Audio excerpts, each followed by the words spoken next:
বিচারের জন্য সোচ্চার।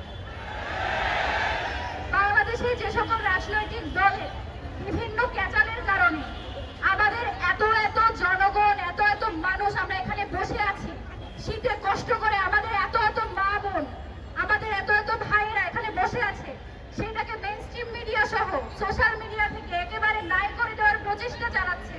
তার বিপরীতে আগামীকাল সারাদিন আমরা অনলাইনে সেলুটিং আওয়ার কালচারাল হিরো এই প্রোগ্রামটা পালন করব। এবং আপনাদের সকলের কাছে আমার অনুরোধ, আপনারা আপনাদের ফেসবুকে এটাকে ট্রেন্ড করে ফেলেন যে আপনারা ভোট তাকেই দিবেন যে হচ্ছে শহীদ ওসমান হাদির জন্য বিচারের ব্যাপারে সোচ্চার থাকবে। পারবেন না? পারবেন না? ইনশাআল্লাহ আগামীকাল আমাদের অনলাইন যে কর্মসূচি, আমি মেইনস্ট্রিম মিডিয়াগুলোকে আহ্বান করব, আপনারা আমাদেরকে অনেকবার আহ্বান জানিয়েছিলেন আপনাদের বিভিন্ন যে ওসমান হাদিকে ঘিরে যে প্রোগ্রামগুলো সেগুলো হচ্ছে করার জন্য আমাদেরকে আহ্বান জানিয়েছিলেন। আপনাদেরকে আবার অনুরোধ জানাই, আমাদের ওসমান হাদি কিন্তু শুধুমাত্র পলিটিশিয়ান ছিল না। আমরা এখন দেখতে পাই অনেকে শুধুমাত্র ওসমান হাদিকে পলিটিশিয়ান হিসেবে ফ্রেম করে তার কাজের পরিধিটাকে ছোট করে দেখতে চায়।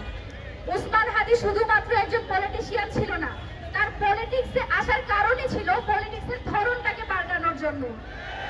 মূলত সে ছিল চিন্তক, ভাবক এবং সর্বোপরি একজন বুদ্ধিজীবী, কালচারাল আইকন। বাংলাদেশের কালচারকে যারা নিজস্ব বাপের সম্পত্তি মনে করে তারা কেন জানি তাকে কালচারাল আইকন হিসেবে অ্যাকনোলেজ করতে ভয় পায়।